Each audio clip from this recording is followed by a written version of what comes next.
And now, a few minutes with Andy Rooney. I can't make out what it is with people and watches. No one needs more than one to find out what time it is, but most of us have half a dozen watches in drawers around the house that we never use. There are an incredible number of ads for watches in newspapers and magazines, so people must buy a lot of them. Here's a whole special section. They look great in here, but most of them aren't timepieces, they're showpieces. If you wore a wristwatch like this, you'd probably go around all day with your sleeve rolled up so people could see it. The other day, I asked Keith Cullen, who edits these pieces, to bring in any watches he had home so I could put them on my desk here. I was expecting 4 or 5.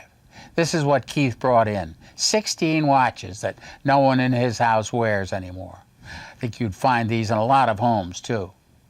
Watchmakers think of all sorts of clever ways to make watches look unusual, so we'll buy another new one. Different numbers, Roman numerals sometimes.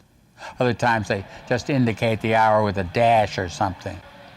This is a clever watch, but what time is it? This was called a pocket watch. No one I know carries a pocket watch anymore. Pocket watches for men went out of style with vests.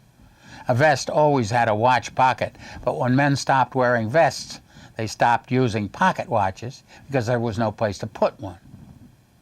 This is a watch I bought several years ago because it only cost $9.99. I'm going to give it to one of the kids for Christmas, but I never did. I don't like metal watch bands. My wrist hairs get caught in it. I pass stores all the time with windows full of expensive watches. I think a lot of women wear watches as jewelry. A watch like this ought to have a price tag showing instead of the time. The funny thing about an expensive watch like this is it doesn't keep any better time than a cheap watch. I wear a cheap watch, not a lot of extra stuff on the face, keeps perfect time. The only time I reset it is every few years when I put in a new battery. I wear it face down. This is a watch CBS gave me for being on 60 Minutes for a long time. I got it a long time ago, too. After all these years, you'd think CBS could have spent a little more money and given me a watch with numbers on it.